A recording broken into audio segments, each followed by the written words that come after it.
All right. What is up, Fahim? What's up? What's up? All right, I got Fahim Kamal on. Fahim has been one of my longer friends. I've knew him since fourth grade, which is actually pretty cool. I'm very excited to have you on. I think you're a pretty smart, intelligent person. I think we got some interesting conversations. So thanks for coming on.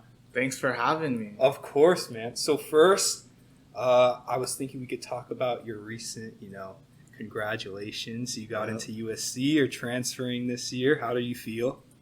Good. I mean, it's been a long time coming. Started in February. Now it's July. So the experience has been super long. But yeah, I'm super happy. I'm excited to be a part of the Trojan community. Yeah. What is it? Fight on. Yeah, fight on. Yeah, I'm just excited. I'm excited for the classes, new people, clubs. Yeah. Yeah. That's exciting. So you said you started in February. So is that when you started the application or turned it in? Turned it in February. Okay. So what was it like? Did you know when you were going to find out? And what was it like waiting all that time? Yeah. So I got baited, basically. Baited? Yeah. So on their website, officially, they stated people usually hear around March, April. That didn't happen for me. I think they just had delays. Transfers aren't usually, they're not prioritized. Oh, do you think they're dealing with all the undergraduate freshmen? Gotcha. And so, yeah, it just got pushed back, which, sucks for me now as I'm trying to get into classes quick. Yeah. But I'm excited to be there anyway. Damn. Yeah. Oh, that's pretty cool.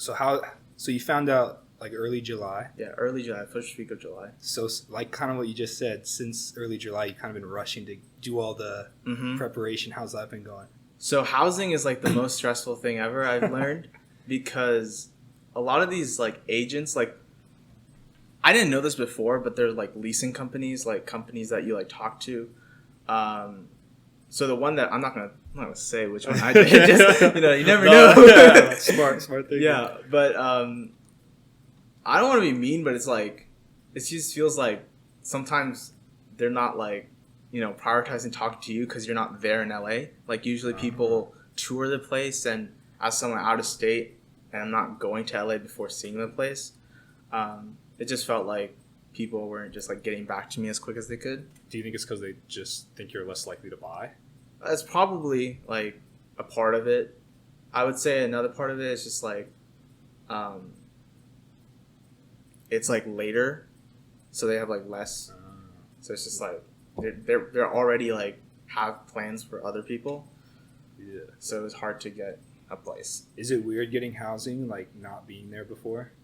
A lot of them had virtual tours, so they had a 3D map of the place, and I could go on my phone and toggle through it, and I was able to see all the rooms. I was basically able to see what it would be like. What's your place like? It's huge. It's a compound. What's a compound? Wait, is that when it's 10 people in one room or something? Or one long building? It's a huge building. There's 21 rooms. And it's... What? Yeah. I refer to it as a compound. They probably wouldn't, but... Holy shit, 21 rooms? Yeah, so basically you're leasing a room, and there's co-areas. Oh, so would it be similar to dorms kind of? Yeah, I think so. But do you have off a roommate? Campus. No, I don't. It's a private room. So each room is private and it has its own bathroom. Damn. That's actually pretty good. It's a little far. That's why I think okay. for to balance out the prices. But wait, so how does it feel? So did you want a roommate? If I was going to live on campus, I probably would have wanted a roommate. But no, I feel like it would be so hard to figure that out beforehand. Oh, I see. Because I don't know anyone there. Well, when I first came out, there was options to kind of try to meet people online before to find a roommate you would like, but I didn't want to do that, so I just did random, and I got really lucky because me and my roommate were pretty similar, or had similar interests, kind of stuff like that. But I saw other people's roommates, and not that any of them are bad, but I could just imagine me not messing with them. Not messing with them nearly as much. So, Yeah, I some of the places do have options where they'll pair you with a roommate. But no, we just kind of look for private just because I think having a roommate's easier when it's like a student. Like Yeah. like I know they would have been students either way, but like if it's Is the through whole university, compound students? Yeah. For like It's- USC specifically? it's all Okay, that's USC good. students. It'd be weird if it was like a middle-aged man next. Not that Yeah. that's wrong. Right? No, There but could be it graduates. would be weird. It would be a little weird. It would be a little weird. Yeah. Well, I'm glad you finally found housing. Mhm. When did you seal the deal? I want to say it was this weekend. We Oh, finally wow. signed the lease. Damn. Do you know when you're heading over there? Like what? August 13th. It's pretty early. Yeah, I mean, I just want to be there like a week earlier. Oh wow. Okay. Okay. That's when the lease starts either way. So do you have? Is the lease? Because I've been doing campus housing, so it's Mhm. fair. It's just for the semesters. Does yours? It's for Last for 12 the months. summer? Yeah, 12 months. So what do you do? Are you So- planning on staying there during the summer, or do you co-lease it or something? There are a couple options. Yeah, I could stay there in the summer and like just be in LA for the summer, which it's not a bad option. Yeah. But I could also sublease it if I wanted to, Interesting. which would, I mean, I feel like that's already a hassle trying to find a Yeah. sublease. But it seems like for off-campus housing, 12-month leases are pretty much what you get. That makes sense. Damn. Well, I feel like later years, like sophomore, junior, it's unless you're going out of state for some type of like in our majors, like research or Mhm. internships. I feel like most people are more likely to stay.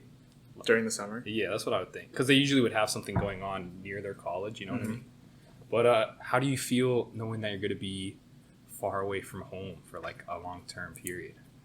I was a little anxious like last week or Really? yeah, no, just like not even just like missing home, just like what if it's not exactly like it was? What if it's not safe at night? Like I don't know these things, you know. Yeah. I didn't even But think about the safety, bro. is it safe in the neighborhoods? Like I think so. They usually, well, the campus is hella safe. I know that doesn't really apply, but Yeah. the campus is really safe. And then I don't know how far your place is, but in like a certain radius around the campus, they'll usually have guards like on street corners to watch out Mhm. because like that's where a lot of students live. Mhm. So it feels pretty safe. So I wouldn't worry too. I think like every few days though, we'll get an email from the Department of like Police and Security. It's like attempted robbery, attempted stabbing, blah blah blah. So but you just ignore it. You can delete the email. yeah, you ignore You it. can ignore it. When he comes up to me, I can ignore it. It's actually pretty funny. There was one time, me and my roommate. It was like 4 a.m. Uh-huh. We were sleeping in our dorm.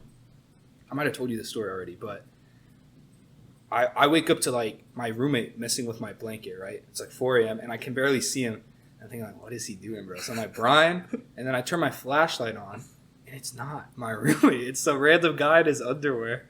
So my Like you do. I don't well so my roommate wakes up and he's like, yo, I'm not gonna say his name, but he's like, let's say it's like Harold. He's like, yo, I'm Harold, and we're like, oh, Wait, the the guy underwear guy? yeah, underwear guy, yeah. Okay. And then what did he say? He said, yeah, I'm just gonna crash here for the night. We were pretty sure he was drunk, right? Okay. Something like that. So we eventually kick him out, and he said he was gonna go to the other elevator, and Okay. the other elevator's all the girls' floors. Oh, So no. we started getting worried. So we decided to go downstairs and tell the guys, and then like DPS came and tried to search and stuff. Oh They my never gosh. found him. But it was the funniest thing is Wait, later they didn't find the guy? they didn't. He was like a student. He was like a student age guy though. So Oh, okay. So he's not like a random old it guy. wasn't like a random old guy. No, Context is Lu- important. Yeah.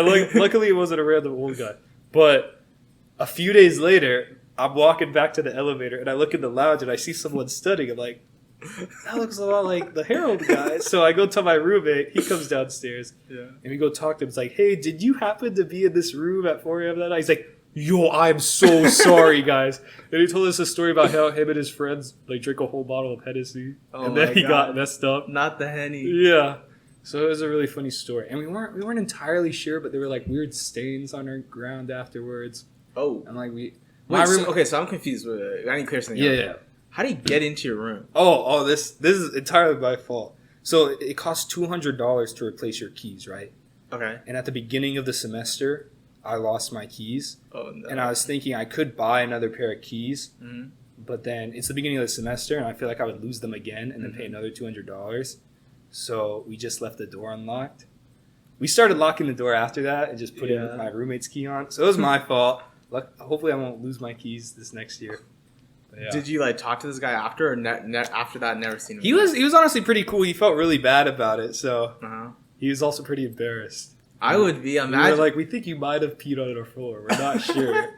We're not entirely sure, but I can just imagine you waking up. You're like, what do you do about that was the waking? funniest part because like we weren't really mad or angry at all because we were super tired. So we were just like, huh?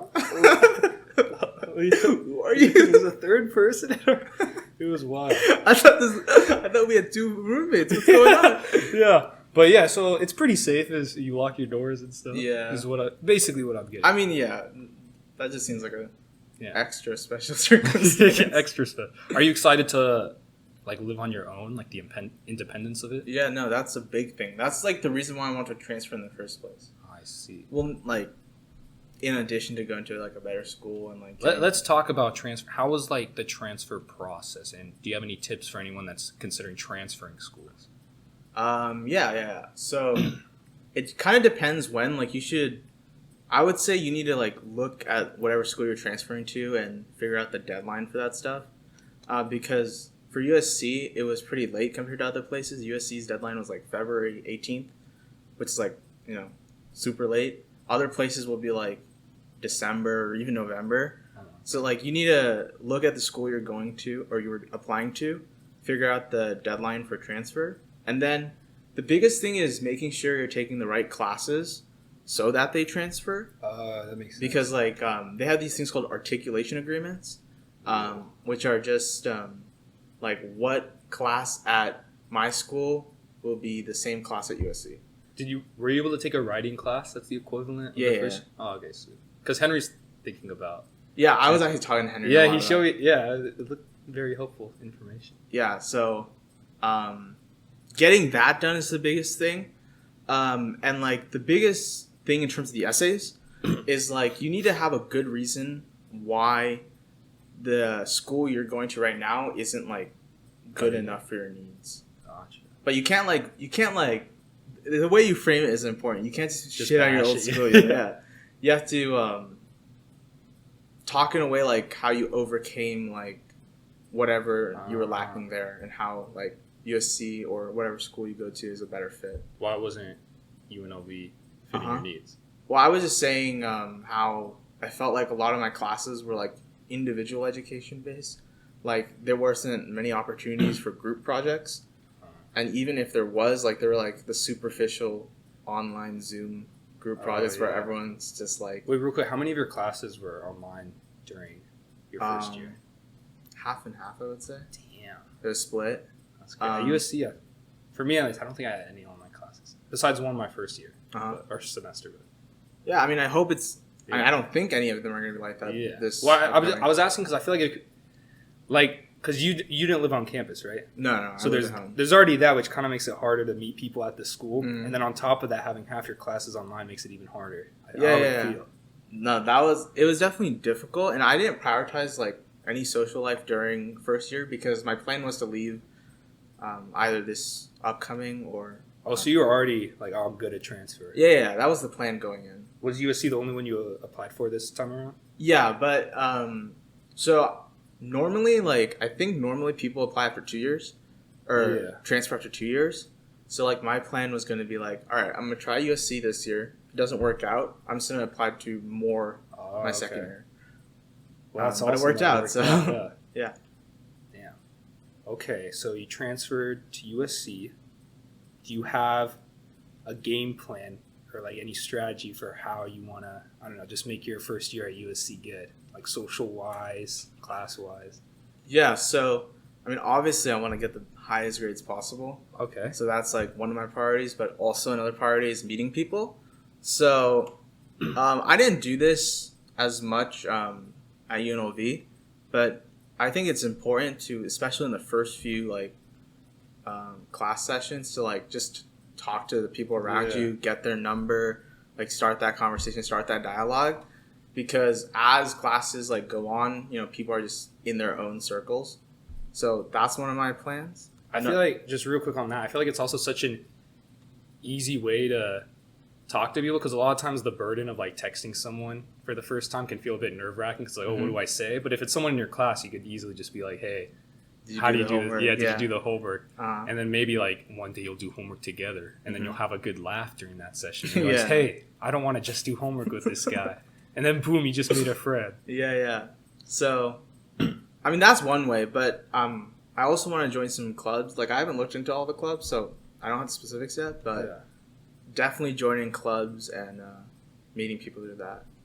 That's what's up. Mm-hmm. Do you have any idea what type of club you want to join? I know I want to join one type of like engineering club, just like building something. They got some good shit at USC. Yeah, like engineering wise.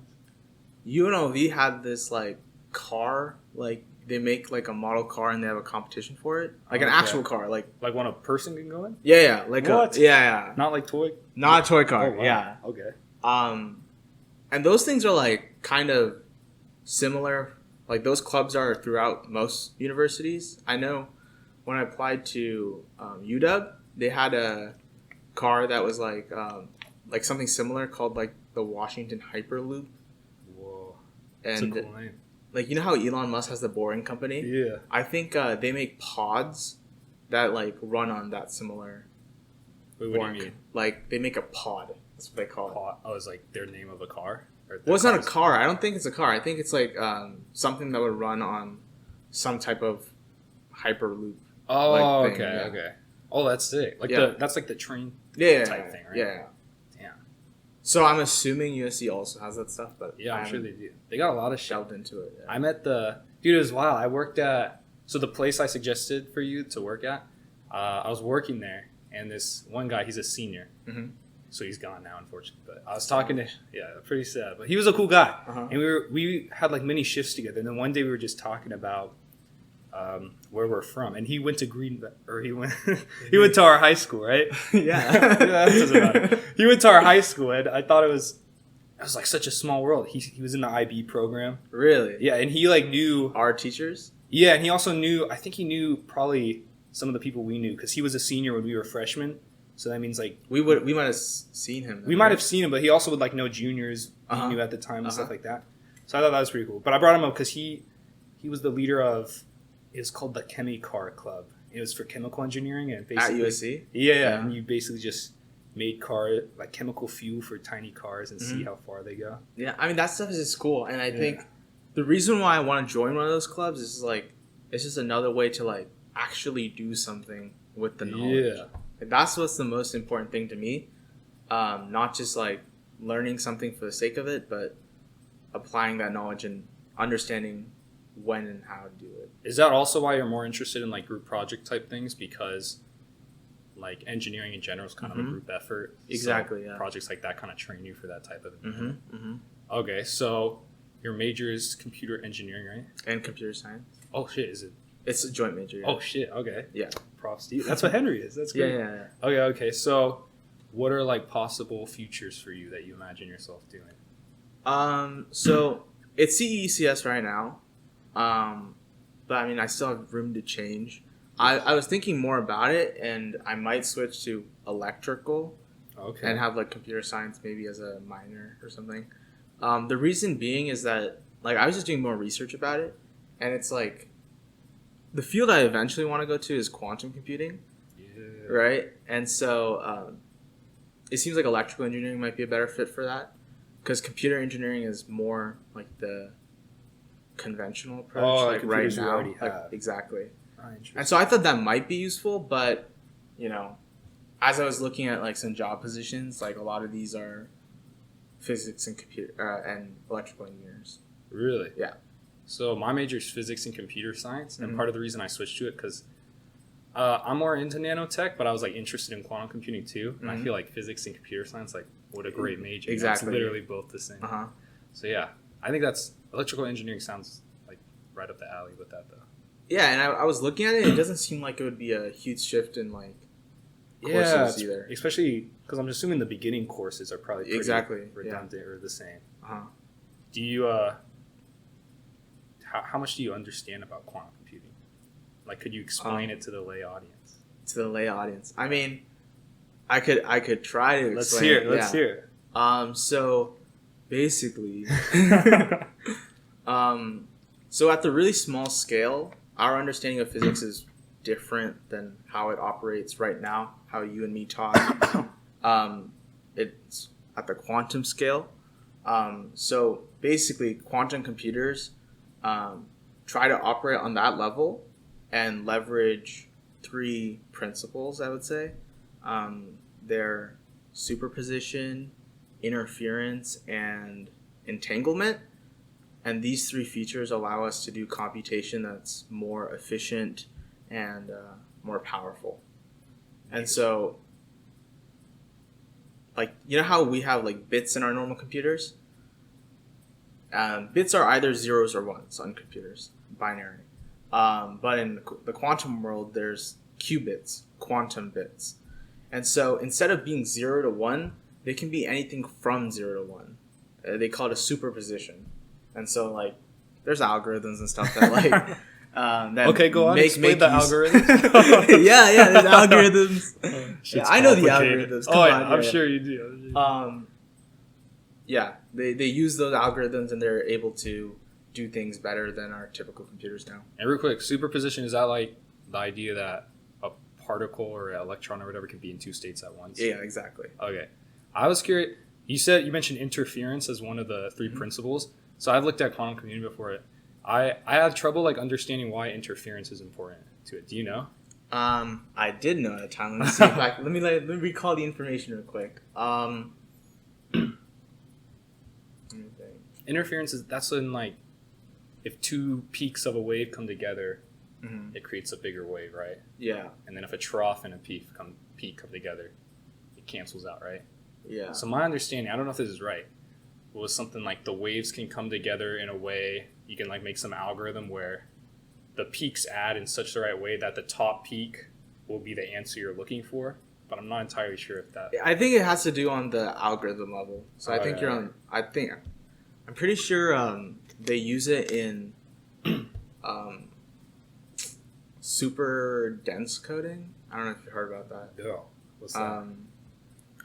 Let me try to remember what it was. I know roughly. I think it's like we're able to do things with more information.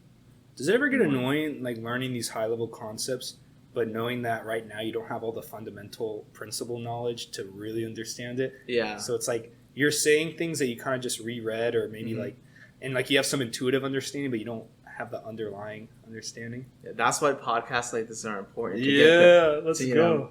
No, I agree. I think it's like I haven't used that information in so long. I like went on this course like end of senior year or like summer of senior year, like it was in between, and so I haven't like looked. Was it back like at a quantum computing course? It was a quantum. Oh shit! Was it online? Yeah, it was online. That's interesting. I feel like I almost did one of those, and then it was the coding school of that. Maybe. Have you heard of Qiskit? Yeah, I've used Qiskit before. Oh, really? Yeah, it's actually so cool. IBM has like a cloud quantum computing like platform. So you could like run your algorithms on actual quantum hardware. Yeah. That's wild, bro. I know. Because like quantum computers are pretty and rare right now, and you get to use it in some sense. Yeah. So it was cool to do that. I don't know if it's like I'm pretty sure that like anyone can do it. Yeah, I think so. I'm pretty sure. Sign up, I think. Yeah, I think you just sign up, and it's called like. I mean, Qiskit's the programming language, I think. Yeah. I don't remember if the other thing is. If you look up Qiskit, sure. Yeah. I remember at the end of this semester, last semester, I emailed a professor who has a lab and that has to do with like nanotech and simulations. At USC? At USC, right? Because I was interested in possibly doing research. So he let me come to he has this class, it was computational methods for physics research, right? So he had 2, it was actually pretty cool because I mentioned I was interested in quantum computing. And he said he had 2 classes he was doing on quantum computing, like his graduate level class, right? So he let me attend and I went. At first I was hella early in the morning, so I was like drowsy as fuck. And then afterward... Harold? and I was doing it and he was explaining how to use Qiskit. And I was so fucking confused, bro. It was really interesting, and he was a super nice professor. We talked afterwards, and he was showing me all his research, and it was so cool. He was like super excited about all his research too. Yeah, and I like love seeing that. The passion. Maybe we'll get him on the podcast. But he was hella cool. But yeah, I just remember it was like, and it's like kind of like the drag and drop stuff at first, right? Yeah, to make it easier. And even now, I was like a little confused, but I'm sure if I took the class, it'd make a little more sense. Because, like, the thing is, there's just so many gates on the quantum thing. There's a thing called the Hadamard gate, which puts I don't know what the fuck that is. puts a state into a superposition of 0 and 1. And, like, it was really important for, like, a lot of the algorithms we use. But, yeah, it's crazy. Like, a lot of this stuff builds on each other. Like, you know, the basic linear algebra stuff. Basic, I say. Wait, I wanted to ask, have you done any linear algebra classes or anything like that yet? For the course, I like learned some linear algebra, but not for the. Oh, okay. Not like. I'm actually taking that. Me too. Yeah. 226. Dude, I feel like there's been a lot of times I've tried learning certain things, Mm-hmm. but they needed linear algebra, Mm-hmm. and then I would try taking a linear algebra course on YouTube, Mm-hmm. but the course was like a lot more boring than the actual thing. So I was like, I'll just wait till I'm in school, which probably was a bad mindset, but you know, I'm finally taking it, so that's good. There was this is like before quantum, like I was doing the quantum stuff, but there was like a textbook online that a guy had like a lot of video lectures with the textbook, and that like had some linear algebra, like it was a linear algebra textbook. So I didn't do the whole thing, but I mean it helped. So like that wasn't as boring maybe as like some YouTube lectures. Yeah. In your opinion, what do you think's harder, linear algebra or calculus? It's different, I think. I don't know. Different. That's Like, yeah. I don't know. Calculus, it seemed like it might be hard to get it at first. Like, but once you get it, it's like even like calculus 2 to calculus 3, like just seeing how the concepts transfer to like a different dimension. Like after you get it, like it's, I don't know. I thought it was pretty fun. That's true. That's how I felt with calculus 3, especially. Uh-huh. Like the making like integrating under a surface and shit. I was like so confused at first, and then when you get it, oh yeah, I'm fucking fired. Yeah. But going back to quantum computing, would you be more interested in the like creating the physical computer or more the algorithm part? As of right now, probably just the hardware stuff. Like I'm not opposed to going to the software stuff, but what really made me interested in it was the physics of it, like how it's so different from our current intuitions. So I think I can just like access that curiosity more through the hardware. But you know, where will life take me? I don't know. That's true. You never know. Things like it's not like I'm opposed to doing the software stuff. It's just a little bit more abstract. Like, what does that mean? Like, am I doing like the actual like algorithm stuff, like making it more efficient for like certain use cases? Like, it's harder to realize because it's not like there's going to be a quantum OS. Like, it's not going to be general purpose the way our computers are. So it's just a matter of like maybe getting passionate about a specific problem that uses quantum and then I see what you mean. Yeah. So like the hardware is kind of the problem itself is figuring out how to make the hardware. While with the algorithms it'd be more specific use cases of what algorithm could I make to solve exactly, yeah. I see. Something I found really exciting about quantum computers is because I'm interested in nanotechnology is the ability you would have to simulate chemical reactions and stuff like that, because I just thought it would be so cool where instead of having to physically mix chemicals and just see what happens, you can run a simulation super fast. Like maybe, I don't know if this would be possible in the future, but you just type in a certain property or something you want in a material, and then the quantum computer would just simulate chemicals until it finds something that it would predict would have that material property. Yeah. That was one of the things I was writing about for something, I don't remember, but quantum simulation for like basic elements. Like, that's so cool. Like, we don't have to, like, we can actually do the simulation. Like, it's actually on the quantum level. That's cool. Have you heard of like quantum mechanics as a whole? Have you heard of the many worlds interpretation?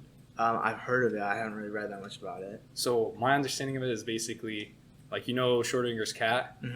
So the idea that, you know, you take a particle that can be in like an upspin or downspin, right? And then let's say it's up, it causes this radioactive, or it causes some chemical to spill that kills the cat in the box. If it spins down, the chemical doesn't spill. So basically the idea is taking quantum superposition and expanding it to a macroscopic object. So now the cat is, for all intents and purposes, in superposition until you open the box, right? So the cat's either dead or alive. So that's like the base. That's what like most people know if they know about quantum mechanics. But then the many worlds interpretation is essentially well, how are we any different from the cat in the box? So imagine I'm standing over the box. I'm a scientist. Mm-hmm. But then I'm in a room with no windows and there's a door and someone's standing outside the door. So now to that person, I'm in a superposition of seeing the cat alive, seeing the cat dead. Mm-hmm. So then it just keeps expanding. The idea is that the whole universe gets like stuck into this superposition, right? So this is where like the whole fundamental principles come in, because there's a ton of math to this theory that I don't understand. But apparently somehow the math works out, or seems to work out, in which every time there's like a superposition and it decoheres, for example, it like is an up or down state, like the universe kind of branches. So there's one where it's up and one where it's down. And it's actually kind of funny because there's this app. Do you know who Sean Carroll is? He's like a pretty popular guy in quantum mechanics, and he has like a podcast and stuff. He has this app where it's called the Universe Splitter. And I put the Universe Splitter. Yeah, so let's say I'm deciding if I should go to the gym or stay home and watch TV. I put the two options down, and then I click OK. And it sends a signal to a lab in Switzerland, Geneva, Switzerland. Yeah. And it fires an electron, it measures it up or down, and assigns the options to up or down. And then it sends me back a signal. It's like, you were in the universe where you stay home and watch TV. Right. And the idea is, based on the theory, there's another universe where instead I go to the gym, probably a more productive universe for me. Right? That was crazy. So there's something. There's basically, I just thought it was cool. It's a cool theory. And it's interesting that if it's true, like quantum computers in some sense take advantage of that, like this idea that these particles can go through multiple universes in some sense. That's the coolest part. Like when you think about it, it's like, what are computers? What are like even quantum computers, right? Yeah. We're just like taking advantage of like whatever properties our universe has and just making use of them, and it's helpful for. Like that's what's the cool part of like engineering, for me, like just being able to see, it's hard. Like, you know how you said like there's a ton of math involved to get to the macroscopic. Like someone did the math, someone figured it out. Like there was like something to be discovered there. That's just amazing. Isn't it crazy how we're able to figure that stuff out? Yeah. Like I feel like it doesn't have to be that the universe or the laws are simple enough that humans could understand it, but somehow we're able to make sense of it. That's good. I mean, that's like one thing that probably separates us from like other animals, right? Yeah. That's the crazy part. We can, I don't know, like we're just able to figure out all this stuff, like friction, like who knew? Friction, man, that's crazy. Crazy. Yeah.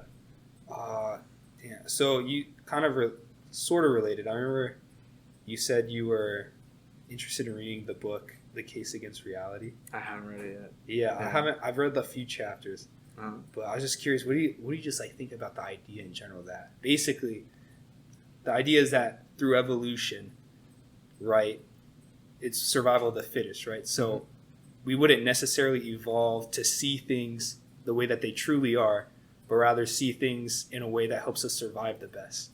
And the way I remember him describing it was when you're on your computer and you see like the email icon to send an email, like that's not actually there in some sense. What's actually happening is all these electrons firing and certain code flying. But what we see is this simple icon, which makes it easier for us to use the program. And the idea is that everything we see, like this bottle, well, there could be some like other underlying thing here that we're just not able to perceive. Yeah. Based on just like the rudimentary, I agree with it. Like we're not able to perceive all of reality, even if what his idea is like not true. Like, we have different bands of electromagnetic radiation that we're not able to perceive. Like, if that's like we've detected that and we don't see it, so obviously there's some disconnect between what we see and objective reality, right? So yeah, I think it makes sense that we're only seeing a user interface, but I don't know if that means we're not able to pry back. Interesting. So, one thing I get confused about with it is we're able to use microscopes, for example, Mm-hmm. electron microscopes, to see things at the atomic scale, right? Mm-hmm. And obviously, we didn't evolve to be able to see that just with our naked eye, because why would we? Yeah. But so in that sense, would that thing be real, or why would we be able to perceive that even if it's through a microscope? I'm not sure what he thinks about if that's the user interface as well. That's a good question because, I mean, I would think that's not a part of it. Yeah. But maybe his case is that even all of what science can show us is still that user interface, and that we're not ever able to get to the objective inner workings. So yeah, I don't know. Yeah, and it's interesting because he also talked about, so the main theory in physics right now is space-time. I guess I don't know too much about like The intricacy. the intricacies, but he says that at the bottom level it doesn't work, right? I don't know why it doesn't work, but he says something about, there's like the problem that quantum mechanics and special relativity doesn't mix together at small scales. So it's just cool because he's saying that basically what you need to do is find some other mathematical model that can explain all the things that space-time explains, but then also explains the problems at the bottom. Yeah. And I was talking to my math professor last semester, and I was asking what type of research he does. And he says a lot of theoretical mathematicians are basically just trying to create new math that could then be used for physics. And like, see, it's like basically just you have data from physics, and then you try to find math that would fit the patterns that the physics data is showing. And that work just sounds so hard. Yeah. Because I don't even know how you'd start with that. Like, what does creating new math even look like? Yeah, exactly. Like, that's what I've always like wondered, especially in like research for university, like when they talk about this stuff. Like, I guess I can see it from like the perspective of like, there's like, even looking at linear algebra, like that seems like a different model of math. Yeah. So I think I can kind of envision that, but like creating a new one, that just seems like Yeah. at what point do you realize that like when are you crazy and when are you actually doing like math like that's like beneficial? Like I don't know how to make that distinction. Yeah, no, because I feel like a lot of mathematicians are just trying to find proofs or certain theorems that like seemingly have no application, but then eventually they'll like find out they somehow do. So yeah, no, that is a very interesting question. I remember you in your IB class, you guys talked about whether math is invented or discovered. Well, what's your opinion on that? Whether math is invented or discovered, I think that there are like certain fundamental truths of like math, like, but I also think like we create it. Like 1 + 1 = 2. Simple example. I feel like we've created that system, and like there's other math that we use that we've also created, like the modulo operator. What's that? It's like the remainder after you divide. So like 6 mod 3. Since that's 2, there's no remainder, so it'd be 0. Oh, okay. But like we created that. Like I feel like it's invented in my opinion. Okay, interesting. So, would you kind of say like part of it's invented, part of it's discovered, or? Well, like it's hard to say because like I think there's different ways of interpreting what's actually happening. Like Oh, okay. Like I think there's a truth, but like we have different systems of evaluating truth, and like the way we do math might be different from like I'm pretty sure Chinese math is different, but those can still arrive at the same conclusions. So those conclusions I think are objective and discovered, but like the way we do that, the math we create, I think that's invented. Interesting. So like one object plus another object, put them together, there's like 2 objects. That seems kind of like just a truth. But then maybe we create the way to do that is like different. Okay. Yeah. Yeah, it's a confusing question to me because then I start to think like really like what, like I don't know, like what does invented even mean? What does discover mean? Because I remember I was thinking, like with writing music, for example, Mm-hmm. like you can create a song, but also there's just there's already exist a combination of certain sounds and words Mm-hmm. that will get the right type of reaction from an audience. And it's in some sense it's like that combination already exists out there and you just discover it by Exactly. creating it.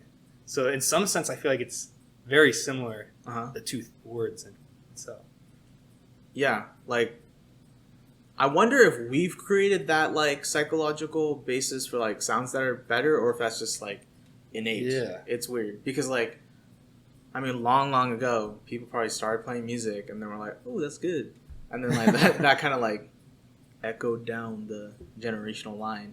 Maybe like to some extent, maybe we influenced that, but like, I think it also makes sense that maybe there's just some sounds that we like better innately. yeah, and that's what I was, because I like to think things like evolutionarily. What would be the advantage of it? And I always struggle to think, like, what's the advantage of us liking certain chords that go together versus other chords that sound worse? Maybe like animals have like discordant like sounds that are like danger. Yeah. Like maybe I don't know. You don't hear harmony in nature. Do you hear harmony in nature? I don't know. Well, actually, have you ever heard those recordings of the crickets like playing their arms or whatever they do? No. Like slow. It's either slowed down or something like really loud or something. Mm-hmm. It sounds like a symphony, bro. Really? Maybe it's just like a prank video. I should probably check this out. But if it's true, it's crazy. Because all you hear is like chirp, chirp, chirp. But then somehow it's like. It's crazy, bro. Oh, I really hope this isn't fake, bro. Imagine if it was fake. Yeah, that'd be bad. But yeah, evolution is interesting. One thing that I feel has had a big impact on my view of thinking is the idea of free will and whether it's real or not. I personally think it's not real, or it's like an illusion. I was curious what your opinion is on it, if you've ever thought about it. Yeah. So, I mean, Brandon and I have talked. I think he said like you guys talked about it. Oh yeah. So we've talked about it. But like the thing that I ultimately go to is like whether or not we have free will or we don't doesn't really change how you live your life. You think so? I think because like if I don't have free will, like I feel like I have free will, and I think to a certain extent like that's how people live their life. They think that they have influence over their actions and whatever they do. If they decide to sit home and be lazy, like they'll sit home and be lazy. Yeah, it's not like it's just gonna happen. Yeah, and like whether or not that action is like predetermined or guaranteed or whatever, whether that's not like my choice, it doesn't matter. I think you have to live like you do have free will and that whatever you do matters, because even in my lived experience, it feels like I do, and when I do, like it just guarantees like a better life to live. Yeah, if I feel like I do. Actually, yeah, I completely agree with that. Actually, I think for me personally, believing that free will is like an illusion or whatever you call it, it's not real. I still personally feel like I have free will, and I try to act like I have free will because, let's say I want to, learn a new subject, I got to put in work to do it. It's not just going to happen. But one place where I think believing that free will is an illusion can actually have like certain weight, can change the way certain people live, is in basically how you view like other people. So, and specifically with criminal justice and stuff like that, because let's say, well, first let me give a quick argument for why I think free will is an illusion. So, you know who Sam Harris is? No. So he's a big advocate for free will being an illusion. And one of the examples he always gives, which is kind of what brought my attention to it, is there's this one guy who was an ex-Marine, I think, and he was a very respectable guy, super, people loved him, he had a nice family and stuff, and then one day he went, it was a school or a public area, something, he shot up a ton of people and then killed himself. Yeah, I know. Yeah. Really intense. And the cops found him afterwards, and he had a note he wrote, and he's like, I'm having all these terrible thoughts of doing bad things, I don't know why, I've never been like this before, blah, blah, it's hard to control, stuff like that, right? So then they do an autopsy on him, and they find out that he has a tumor. He had a tumor pushing against his frontal cortex, I think, which is what controls like emotional thinking and like impulse control and things like that. So I feel like a lot of people, when they hear that story at the beginning, they're like, damn, this guy is a pretty bad guy. You know, he shot up a ton of random people.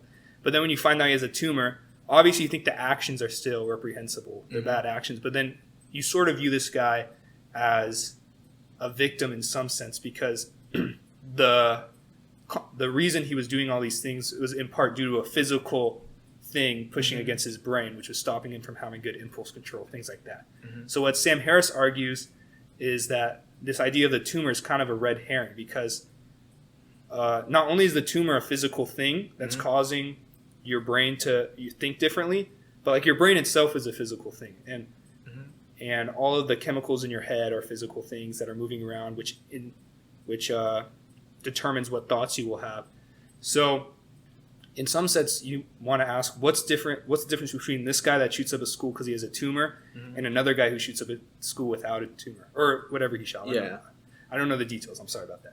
But so that's kind of when I started thinking, like, I started viewing criminals as more, not necessarily pure evil or something, or like having moral agency, but more like as victims in some sense, because they were just happened to be born with a chemical makeup in their brain, neuronal makeup, whatever you want to call it, that causes them to do these bad things, right?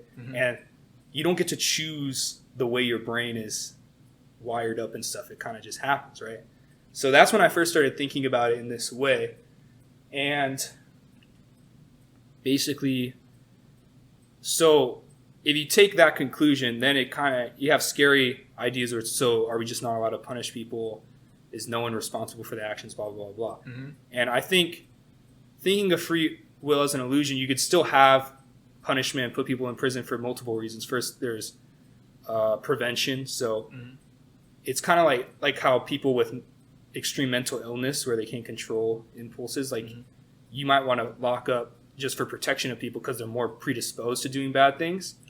But you're not doing it necessarily out of like just they're an evil person, they deserve this punishment. Yeah, and then, I can see. Yeah, and then the second reason would be like deterrence, which is, you know, if doing an action will cause you to get punished, then you might be less likely to do it, right? So an analogy he brings up is environmental or things like volcanoes and earthquakes, things like those. We view them as things we have to stop and try to prevent and control the damage of, but we don't necessarily view them as evil things that are like, I don't know, just have moral agency and are choosing to do these bad things. And he's saying we should view criminals in some sense like that. So basically, one way I think tying it all back, one way I think believing in free will can change someone's thought process a bit is just in the sense like having more empathy for these type of people. And another thing he brings up is, let's say you had a pill, for example, to cure evil, right? Yeah. Like no one will withhold that from a criminal that commits like evil crimes, right? So I don't know, that's just kind of how I've started viewing it. And then on another side, people like in terms of working hard, or basically I just view, if I do something good for my life or productive for my life, I feel like I'm a lot more humble now because I feel a bit more lucky. I feel like my brain's more predisposed to hard work in situations where I choose to do hard work, which that's where I kind of get into problems, because then I kind of get lost in like a fixed mindset versus growth mindset. So I try to focus more on like the idea that I have control over it, but it also just helps as like a reality check. I'm kind of lucky in this situation. So you think living like you have a growth mindset, but realizing that you also were predisposed because of your neurochemistry? Yeah, pretty much. And you actually kind of notice it a lot. So I started meditating because of Sam Harris, because he advocated. Sam Harris is one of my inspirations, by the way. So that's why I talk about Sam Harris. Get him on the podcast. One day, man. That's a dream. But so I started meditating.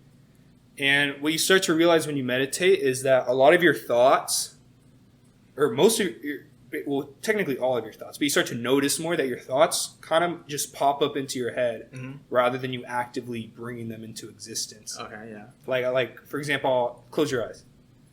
Okay? Yeah. Think of an animal. Okay. All right, what's the animal? Dog.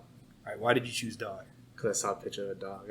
Okay, so basically, all of your thoughts kind of have some like cause from it, like that you have like you didn't control yourself seeing the dog, and maybe you did. Maybe you were like, okay, I'm gonna search a dog right now, but it's like, where did that thought come from to see the dog? And maybe it came from you saw a dog outside. So basically, all these thoughts can be brought back to some cause that you had no control over, and even the thoughts themselves are coming from like neuronal shit in your brain. I always say like neuronal chemistry, like I know what I'm talking about, but basically just physical process in your brain are causing the thoughts to arise. So yeah, that's kind of how I think about it. Sorry, I went on a bit of a tangent, but I found the topic very interesting. Yeah, no, I agree. I agree on like how like we don't control all the thoughts that come to our head. Like a lot of like, I don't know, like self-help, like a lot of these like fields of thought, they're like whenever you have like a bad habit or like whenever you're like self-degrading, it's usually not that you yourself have those like bad thoughts about yourself, but that someone else introduced those to you, and so that's how they got like stuck in like the bottom of your like unconscious. And so like whenever you have those thoughts, it's like again randomly appearing, randomly bubbling up. I've noticed that. I feel like a lot of your thought processes are, I don't know if like subconscious is the right word, but kind of automatic. And I think a lot of self-help stuff kind of tries to show that if you want to fix these things, you have to consciously think about them until the new thoughts become automatic. Yeah, there's speaking of the new thoughts becoming automatic, there's this Twitch like not therapist. I think I know. Is it Healthy Gamer? I love that dude. Oh, I watched him so much. Yeah, me too. That's actually so funny. Yeah, dude. That's actually hilarious. Okay, he's crazy cool, bro. Yeah, I like him a lot. He was talking about one of his meditation videos. There was this thing called a sun cult or something. It's like a mantra. It's something like that, but it's like a affirming thought. Like I don't know. I'm giving an example. Like I'm worthy of a break or something. I don't know. Just like something that like can help you. Yeah. And so during your meditation practice, he says to, like, repeat those. And so that's an attempt to like consciously put good thoughts into the unconscious, so like those things bubble up and are positive. Oh, so the idea is you just keep repeating it in your head consciously until it kind of becomes more, I don't know if it's like second nature. It's specifically during that meditation. Do you meditate at all? Not regularly, but sometimes. The times you have you felt like different afterwards? I felt like calm in the moment afterwards, but I haven't had like a huge effect. Though I do believe in like meditation. I think if I practiced it more, I'll gain better results. Yeah, I think it was during COVID, so it was not last December, but the December before. I started doing it for 20 minutes every day, right? And it's really hard because I agree, you feel kind of something right after, but it's really hard to start seeing long-term effects. But I feel like I'm just now starting to see them a lot more. For example, when I get angry, I can kind of reckon. So before I would get angry and just be like, okay, well, my thoughts are angry, so I should be angry right now. So I kind of just do what my thoughts are saying. But now I can kind of, it's like I see the thoughts from a third person perspective. Yo, I think like you're separate from your thoughts in a way. I think I can understand that. Yeah, it's so cool because I'll see the thoughts and be like, okay, realistically, right? Is it worth being angry about this thing? Because sometimes it is. Like maybe a friend does something that is disrespectful, and maybe staying angry is the wrong word, but like, is this something I should do something about, or is it just a silly thing that is going to ruin my time when it doesn't have to? So I'm able to do that calculus a lot more in my head, and like it's actually helped me a lot when like hanging out with friends where I feel like I could have just been, like a fucking annoying person, and instead I was like, I'm going to let it go, and then it ends up being a good day. Yeah, no, I think I think it brings it back to like in some ways to like how we experience things. Like we have all these sense perceptions. It's like brings you back like one step behind it. Yeah. Like I don't know if I have a good example. We can move on. Okay. Yeah. No, but I see what you're saying. It's like just recognizing that you don't have to agree with all your thoughts because some of them are just random, and recognizing that I don't know, you could just have a bit more. Like you could separate yourself. That's the big thing. Like in one frame, you are your thoughts. Like that's how you feel. In another frame, you could go back one layer and be like, "Oh, that's just what I think." It's hard to explain, but I know exactly what you're talking about. Yeah, once you like experience it, it kind of makes sense. Yeah. Yeah. No, that's cool. That's cool. Speaking of self-help, I know you said you like read some self-help books, and, like maybe you're on a journey of stuff. I was just curious, like, how has actually reading the books have helped you in your life? Like, have you implemented anything in your life recently that you feel like has improved it? One thing I implemented was morning pages. I don't know if I told you about that. No, what's that?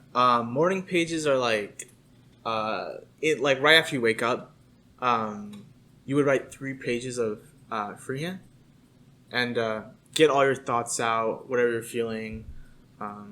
And so it's a technique to help reduce writer's like block. Oh, really? Yeah. But like even if it's just intended for that, I think it's similar to journaling and how if you just get your thoughts on the paper, like you don't have to worry about those thoughts anymore. Like you just, so that's helped me in more like a personal sense.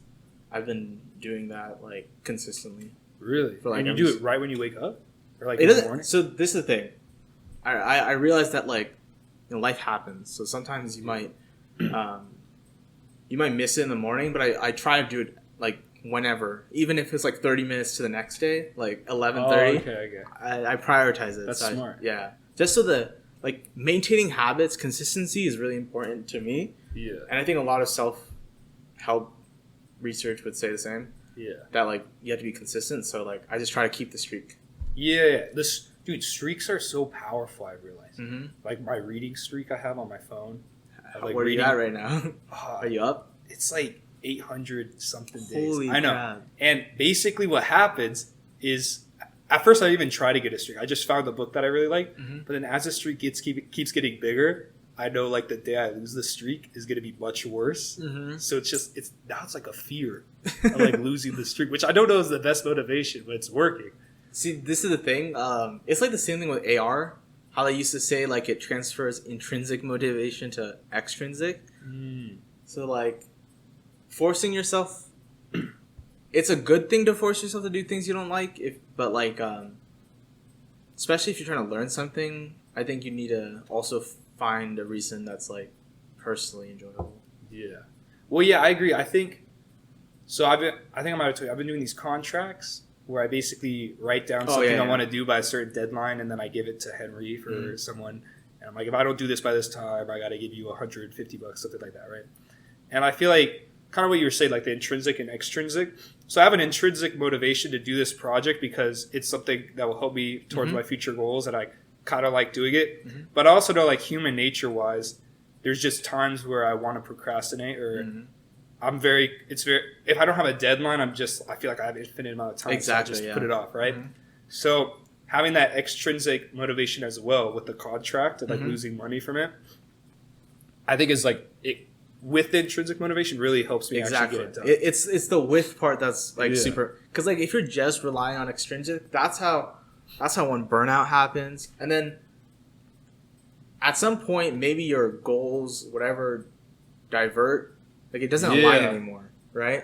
So, especially in, like, reading, learning, like, if you're just doing it for the extrinsic motivation, it kind of, not motivates you, but, like, it kind of encourages, like, shallow learning. Yeah, I know exactly what you mean. Yeah. That's actually, it happens with me when I'm reading sometimes, where I'm just reading it, and then 10 minutes go by, I'm like, what did I just read?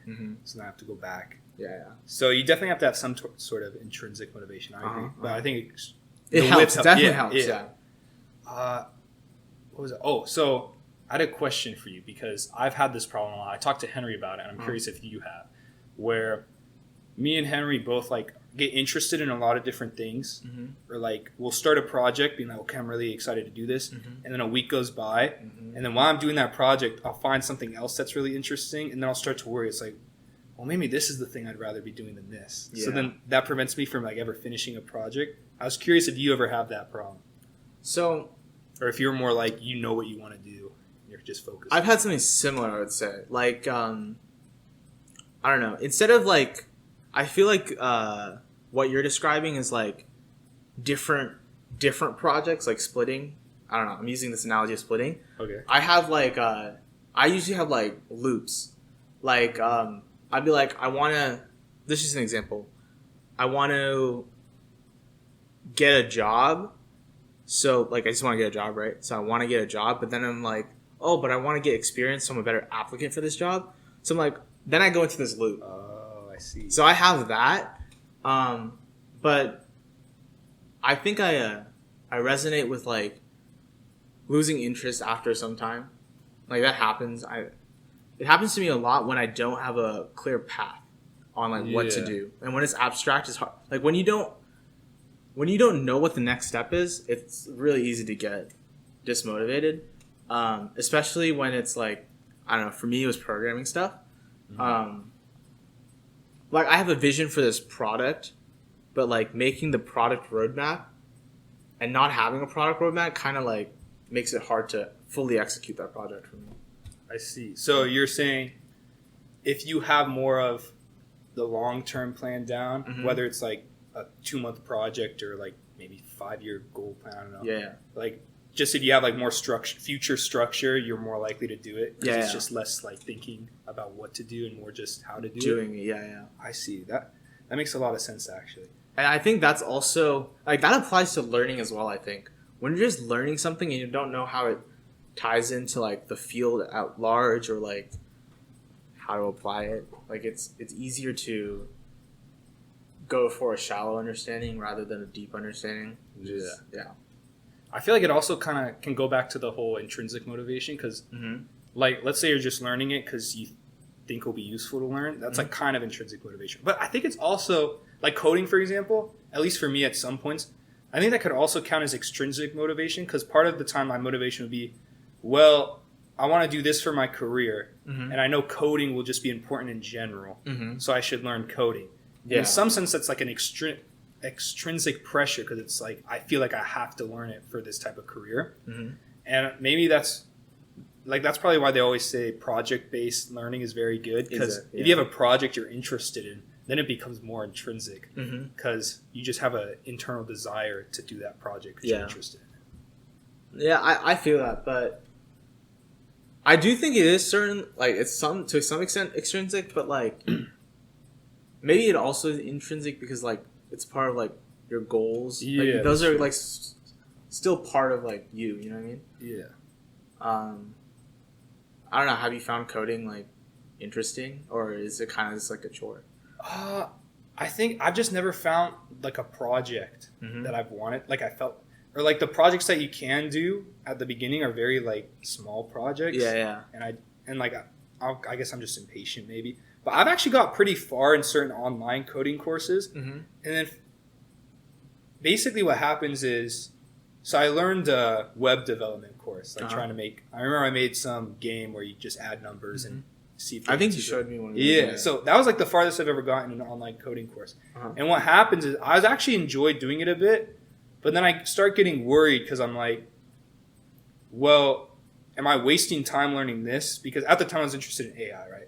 So am I wasting time learning this where instead I should be learning Python because that seems to be what I should be learning for AI? Mm-hmm. So then I would like switch to that. Mm-hmm. And then I don't remember specifically what happened, but I think I got into nanotech. So like I get decently far through the AI course and I'm like, but maybe nanotech's the thing I want to be doing. Mm-hmm. And basically I never give myself enough time to finish a project before I switch on to a new thing. Mm-hmm. And I think part of it comes from a fear that I'm wasting time. Mm-hmm. And do you know who Jordan Peterson is? Yeah. See, have you heard of his self-authoring course? So it's basically this course where you write down, it's like a lot of writing. You write down your present faults, your mm-hmm. present virtues, your future plans. And the whole idea is that writing all this stuff down just makes your life less uncertain. Did you do this? I did part of it. So I did the faults. And one of my faults was, I think it was something about like not committing to things. Mm-hmm. And I think it stems from basically what I said earlier. It stems from a fear that I'm wasting my time doing this. And one of the things I try to write down to get over this fear, I guess, is first finding out something in what I'm doing that will be applicable to most things. So, for example, the AI coding course, maybe if I don't end up doing AI, the coding itself is useful to learn anyway, right? And then also just the problem solving, like analytical thinking skills from doing coding will help transfer to other things. So that's one way I try to counteract it now. And then another thing, going back to the contracts, is I said I never give myself enough time to like finish something, right? So I'm thinking in the future when I try to learn something new, I'll give myself a set period of time. So maybe at first it's just a week to look into the topic.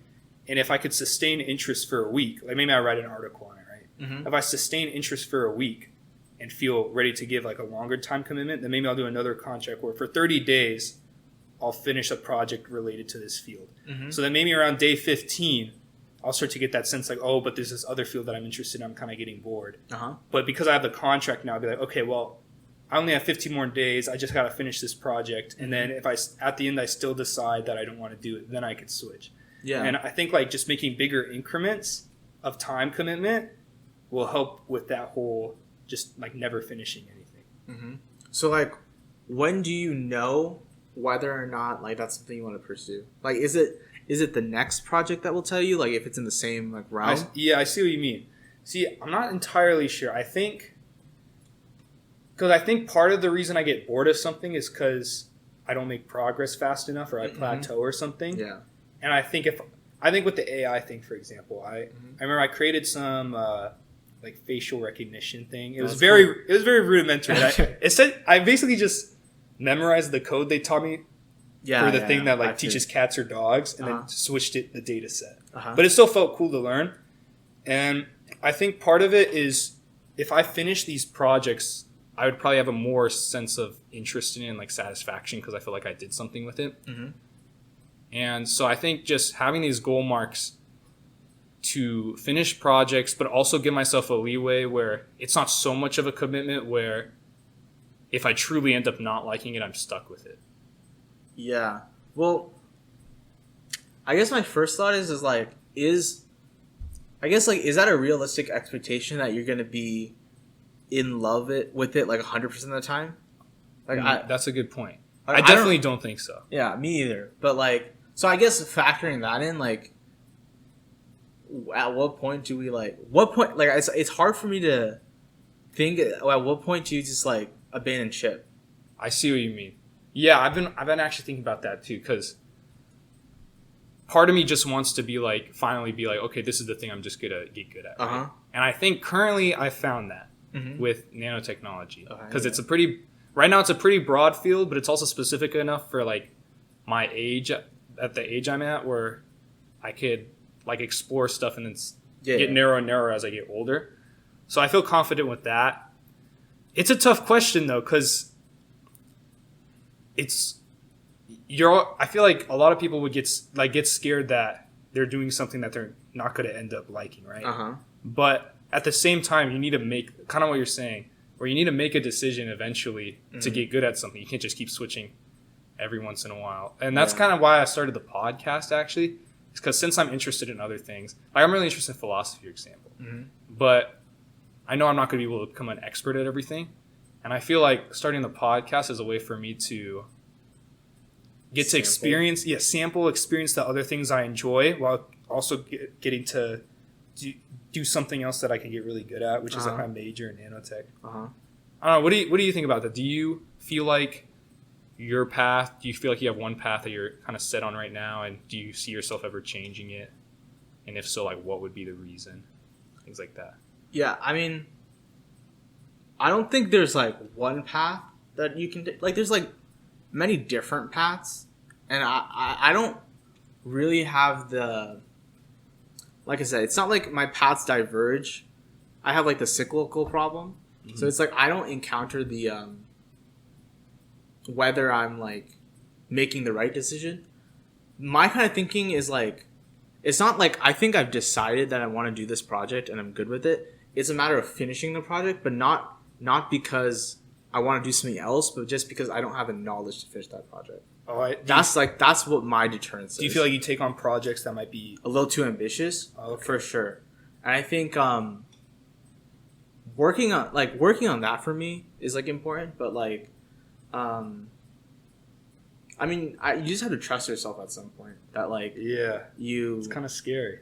I mean, it is scary, but like I feel like that's the whole thing with like taking risks. Like a lot of the people who we would say made it probably also had like the similar mindset of like, am I making the right choice of being on this path? And I don't think it matters which path you're on as long as like you're making consistent effort towards it. Like you'll kind of find your way, I think. Do you know who Mark Manson is? Have you heard of the book The Subtle Art of Not Giving a Fuck? I feel like I've heard of it, but I've never it's read a very catchy title. Yeah. But basically, kind of what you're saying, where at one point you got to just trust yourself. He actually says that a lot of people feel like choosing a path decreases your freedom because then you're stuck to that path. But I kind of like the perspective you put on it, where, well, in some sense, you also increase your freedom because by choosing one path, you're no longer thinking about which path you're going to take, but rather you can now focus your energy on just doing good on that path. Which, when I heard that, I like kind of like when I made the decision where I'm like, okay, I'm just going to try to do nanotech for a while, like make it my thing. Was that like an official thing, like in your head? It was more just so when I got into college, I used to be interested in film in middle school, right? Yeah. Nick Meth. Awesome film.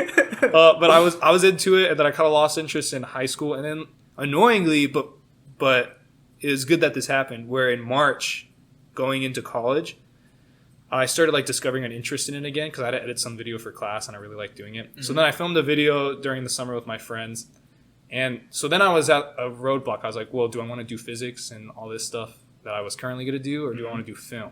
Two totally different things, right? There were literally points where I was seeing if it was possible, like double major in film and physics. But not possible? It might be, but you also got to realize USC's film school is like the top, or one of the top. So it's like you're working all the time. Exactly, yeah. So basically, it was really stressful because anytime I would spend doing work on one thing, I would, like one of the paths, I would feel like, but what if I end up not doing this and it just feels like a waste of time, blah, blah, blah. Switching back and forth. Yeah. Luckily for me, being at USC and like seeing the film I took two film classes. Nothing super rigorous, but just like noticing the way I felt in those classes compared to the way I felt in my physics classes. Like as hard as those physics classes kicked me in the ass, I like just enjoyed the like intellectual endeavor of learning it a lot more. So I think it helped me more solidify my decision where I'm probably going to go down the more like STEM physics type route. But I forgot where I was going with this. But basically, it felt kind of freeing at that point because then it's like, okay, I don't have to like worry about this film thing anymore. If I do anything with film, it'll be like kind of just for fun, like a hobby thing right now. And maybe in the future, the interest will come up again, and then I'll have to struggle with it. But right now, I feel pretty secure. So I actually remember I was like talking to my mom. I was like, I finally feel like, I feel secure with this. And she's like, oh, nice. Yeah. So that was pretty nice. And actually with that story, I think there's also a lot of value in exploring different things because if I didn't take those film classes, I would always be thinking like, oh, what if? Always like think, because I heard we're pretty bad predictors at knowing what we're going to like without like experiencing things. So yeah, I don't know. What do you think about the whole idea of exploring different tasks? No, I think that's really important. Like, will you know if you like something? Like, even with food, bro. How do you know, like, you like a food before you try it? Yeah. So, I think there's value in exploring things. And, like, specifically with your scenario when you were talking about, like... This might be a tangent, but... no worries. Like, what are your thoughts on, like, the arts? Like, do you think there's value in going to schools for the arts in terms of, like, studying it? Or do you think there's a lot of... Because, like, my perspective was, like, if you ever are in something creative, just, like, pursuing it, like, even outside of an institution is, like, I would say more valuable. Yeah, I've thought about that a lot, too. I used to be strongly on that mindset, and I still kind of am. I guess the one thing, I think school would be useful, first, if you have the money to afford it, of course. Like, if you're paying $100,000 for a film school, when, like... you could be paying $100,000 to make a film. Yeah. There's that. maybe the quality of the school. Like if you're going to a really good film school, it might be an opportunity you might not want to pass up, assuming you have the resources. But a big thing I think is, are you the type of person who can do a project like all on your own, keep yourself motivated to make films without like having deadlines or classes? Because if that's you and you feel like you can do good at that, then I think that's one reason to not go to film school. Or that's one reason, maybe not to go to film school, but one reason where you could not go to film school and succeed. So if you're one of those people who is like more, like kind of going back to the extrinsic motivation where you kind of need a lot of extrinsic motivation as well, school could help because it's structured. And then it's like, I actually heard someone say it's like one of the benefits of the USC film school is just that you're constantly making films where you might otherwise not be. Yeah. And then another thing, a big thing is like connection. So if you also those people, yeah, exactly. So if you're good at meeting people on your own and like getting people to be in your films, then maybe, or like whatever art you do. Like if you're being like an artist where it's more solo, maybe this doesn't apply as much. Well, I mean, like knowing people though to get you out places is still important. So I would say, basically, it's just if you're good at the things that school provides without school, then it probably would be. You probably better could, not to. Yeah, probably better not to. But if you feel like you're at the point where you would kind of need the hand of school to kind of guide you, and then also like school teaches a lot of like good things about art, I'm sure, right? Like you got experienced people like judging your art. Basically, it just comes down to, are you able to get all this stuff on your own, or would a school just make it more organized and easy for you? It's kind of how I view it. What about you? Yeah, I guess I didn't think about like just being at a school brings you with a lot of other creative people. And like that might be hard for people who like, I don't know if you're like in rural Alabama, I don't know. Yeah, exactly. Like maybe going to a city or like a more urban area is better. So I do see, I think initially I was a little bit more on the not school, but like there's probably some advantages to doing it in school for that purpose. But also like you were saying how like, I mean, this is off the podcast, but you were saying how like you had to deal with a lot of permit stuff. Oh yeah. Like I feel like schools would have like, I feel like to some extent schools also bring in a lot of resistance. If you're I see what you mean. Like you might, sorry, go on. Like I don't know. Maybe there's some certain requirements you have to take that you otherwise wouldn't have to take, or just something like I feel like schools, they can bring in a lot of value, but they can also bring in a lot of stuff that's not necessarily all you want to do, and that might hurt what your other endeavors are. No, that's a really good point. Like schools might give you certain restrictions where like what you have to film or create. I know at USC there's a ton of restrictions on what you can have in school-based films.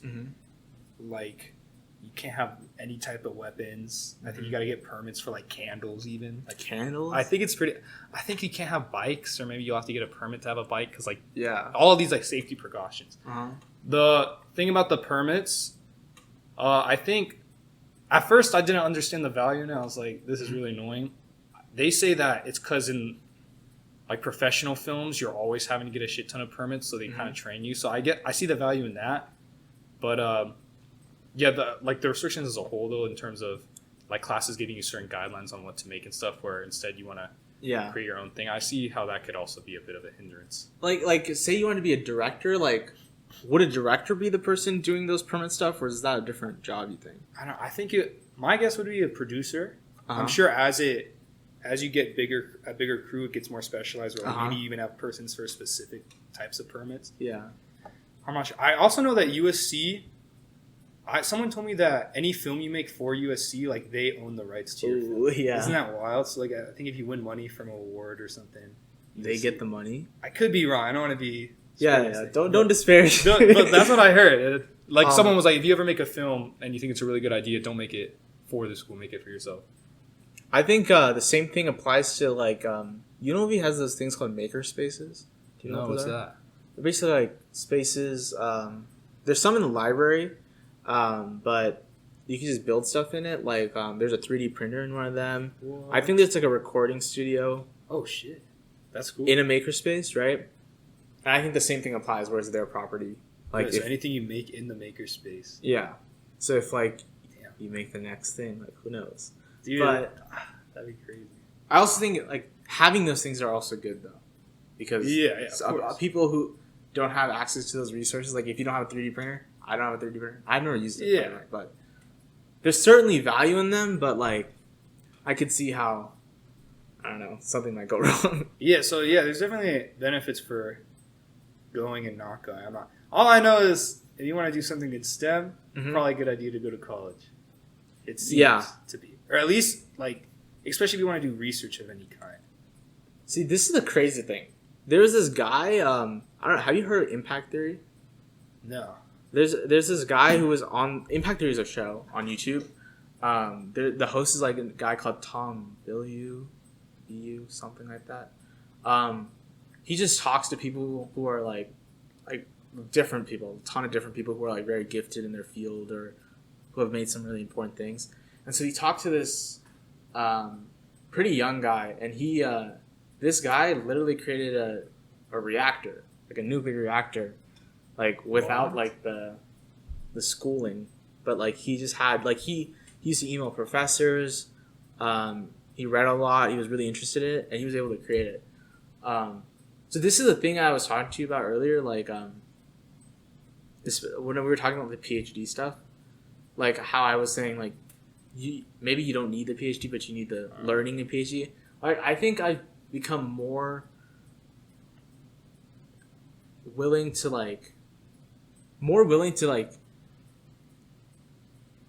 put it on like the onus is on me. Like if I want to learn something, like I think there's a lot more opportunity to learn anything now than before. Oh, I see. Like even without schooling. Yeah, I agree. The reason I said I think you should go to college is more just. No, I definitely agree with you on that. Yeah, but like I agree. Like people could. I feel like you could probably learn. Like it's probably a little harder, obviously, but anything you learn in a PhD, you can probably learn on your own now, or like by texting or emailing people. My main thing was just like, I feel like it's harder to get jobs if you don't have the title. That's what I meant. But that might change in the future, you know, as things get especially more with spread. like CS stuff. A lot of people are self-taught or boot camp. I mean, boot camp is kind of along the same vein as college, but even self-taught programmers.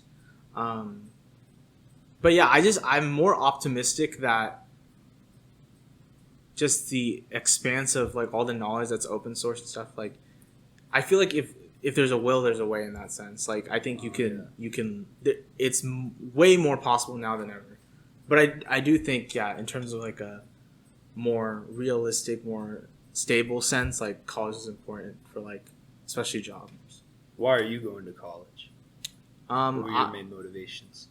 I want to. You know how I was talking about how not having the roadmap before? I think college gives you the structured learning in a way that's not as easy when you're outside. And I've always loved engineering. I want to be an engineer. I also think, like we said earlier about film people, about creatives getting together, people who are interested in STEM getting together, like I want to start something. Yeah. Maybe a startup, who knows? Yeah, dude, it's cool. It's just like you're more likely to find people who have that same interest, idea. especially, yeah. No, I think that's perfect. Well, we've been going for almost an hour and a half. I've been having a great time. I think we're going to wrap it up, but I've been asking each guest one question at the end. Mm-hmm. Yeah, you know Lex Friedman, how he always asks like the same two questions at the end, like what's the meaning of life and advice for young people. So I'm kind of stealing that idea and trying to do my own questions. So basically, what is one thing you've learned in your life that has had a significant impact on your life? What is one thing that's had a significant impact? Probably the shift from the mindset of doing things for this like other people as opposed to intrinsic motivation. I think once you figure out what you want to do and start learning, start healing on your curiosity, start doing things because they interest you, because you want to do them, that's when like stuff gets really exciting. Yeah. As opposed to, getting the grade, doing the... Yeah, how do you feel like in the past you were doing things for other people over yourself? like grades, especially being in an Asian family, not to say that I don't want to get good grades for myself, but there was a huge pressure on like getting the A, being a top student, from like my family's like familiar pressure, and like a lot of Asian Americans I think also have that. And it's not like I'm not grateful for that, but it's like I think that's limited my kind of the way I thought earlier, because once you have that mindset, you're not learning for the sake of wanting knowledge and being curious. And once you defeat that, like, I think being curious, doing things for yourself is what enables you to start something different. And once you start subscribing to like the paradigm of just doing things for the grades, sure, that might get you a job, but I don't think that'll let you innovate. Yeah. Well, I think that's a perfect place to end off. I appreciate you being on, Fahim. Hopefully I'll have you on again soon. Mm-hmm. Hopefully. It was a pleasure. Yeah. Well, thank you.